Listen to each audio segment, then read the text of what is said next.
Hey everybody, how's it going? I'm actually getting very close to 2400, just working my way up in the 5-minute pool. This could be the game. I actually suspect against the 2300 I might only get 6 points, but this could help me get to 2399. Let's go. Playing against the Sicilian defense with d6. And here I like bishop to e2. There's many different options available to white.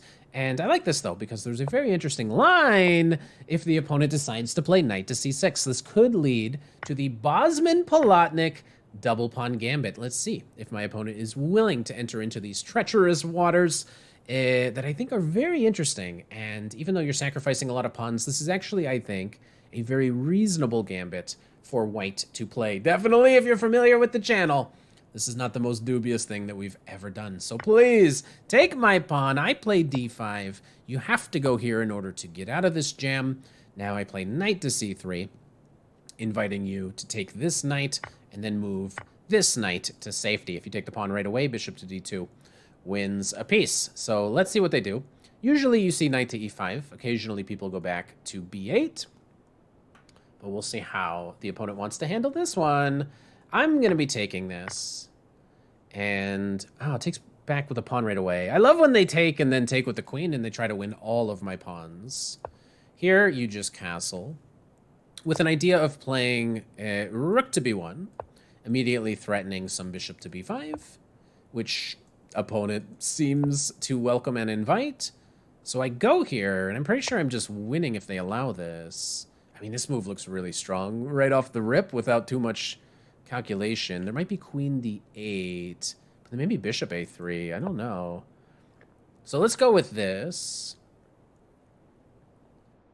It's like, what? Oh, queen d8, there's also just push. Yeah, no, I can just push and win material. Which is going to be stronger than bishop a3 or any taking. Okay, so we will win material here. And that's it. The opponent doesn't want to continue anymore. And this actually is like, it's so common that people make these same kind of mistakes in this opening. So let's actually take a second to try to learn this in case you want to implement this in your repertoire. So let's turn the computer on. And this gambit is actually like not dubious. It's actually pretty good. And it's something you can play against the d6 Sicilian if you play the delayed Alapin. And, oh, I didn't even check. No, I only get 4 points. No, I'm not at 2400. That's okay. Just means we get to play more chess. After knight to f6, you play bishop to e2, most common move. And there is a little bit of a trap. You know, maybe you may have noticed that this pawn was hanging here. A lot of people have fallen for this, actually. Not quite 100,000, but 99,000 people have fallen for this little trick. And there's a whole bunch of variants kind of in these lines. You're constantly looking for these kinds of tricks where you have some queen a4 line winning the knight. So instead of that, we see knight to c6, given as questionable by the engine, or at least as inaccurate, which is a little bit of a surprise. But if you look at the master's database, you will see they quite favor just the simple plan of going here and doing this, delaying, playing knight to c6. But I think when you play in the amateur pool, you're going to face this most frequently because, I played c3 because I want to play d4, so knight to c6 looks like the best way to try to stop me. But I play d4 anyway. After you take, I take back. Again, there is this trick. So if opponents go here, which happens 14% of the time, it's the same motif. You play d5 in order to give your queen access to this other knight. And now if this knight were to move now in any location, you would play for the same exact trick. So because of that, in this position, opponents need to take here first. And now it's kind of the same thing. We're kind of doing the same stuff. So they have to take this pawn to prevent that from happening, and now we play pawn to d5. So we're currently a pawn down. If the knight just moves away randomly, we're going to have the same trick. It's always queen a4, check, and then you win the knight. So instead, they have to deliver this check, which interrupts our ability from playing queen to a4. So now you play knight to c3, and now this knight needs to move. It's interesting. For a second there, the computer said, like, knight d8 was best. That's kind of interesting. I haven't run into that. It's played 0% of the time. But yet it's also played 191 times. Hard to understand. So again, now there's this trap. If the opponents do take this, this has happened 3,000 times. Every move is basically a trap in this opening. But now the queen moves away somewhere and you take the knight in this instance. So instead of taking back right away, they move the knight. 95, definitely the most common way. Now you can recapture this, and there are two ways for the opponent to play. The way they played is actually the most common. Computer is kind of flip-flopping for which one is the best, but I do want to demonstrate this line if you haven't seen it before. And I think we may have had a couple videos on this channel with this, but look at this. It's already like +1 for white. Even though black can go here, take this knight, and now best is to castle, allowing the opponent, if they desire, to take, which is also given as the top move. But in this position, the computer will give very, very strong attack here for white, wavering somewhere between +1 and +1.5, that kind of area. Rook b1 and rook c1 are both very strong. I think rook c1 is more pragmatic, but rook b1, I thought maybe at some point I did some deep prep and I'm like, I think this might be the best move, but they're both very good moves, worthy of being considered in this position. And a little bit of study here. I mean, it's just very difficult. So the plans are basically the same. Rook b1 has the idea that you're going to try to go here. Rook c7 has the idea that you're just going to try to sneak in and create all sorts of problems for the opponent. Usually this guy comes here. You have two bishops, and the opponent is nowhere near castling. So actually a good position for white. However, in our game, my opponent did the more common thing, which is after you take on e5 to take back with a pawn. And now I simply castled here. I didn't know that rook b1, I didn't know that there are other moves. Castling has just worked out so well for me.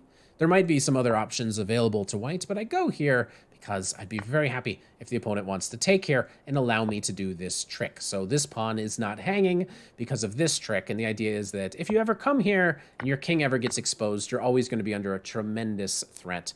There's queen a4 immediately. Somehow we're going to be able to defend our rooks. Rook should be able to come in very quickly. Bishop actually might be able to find a good home, and this king is going to get hunted down and attacked.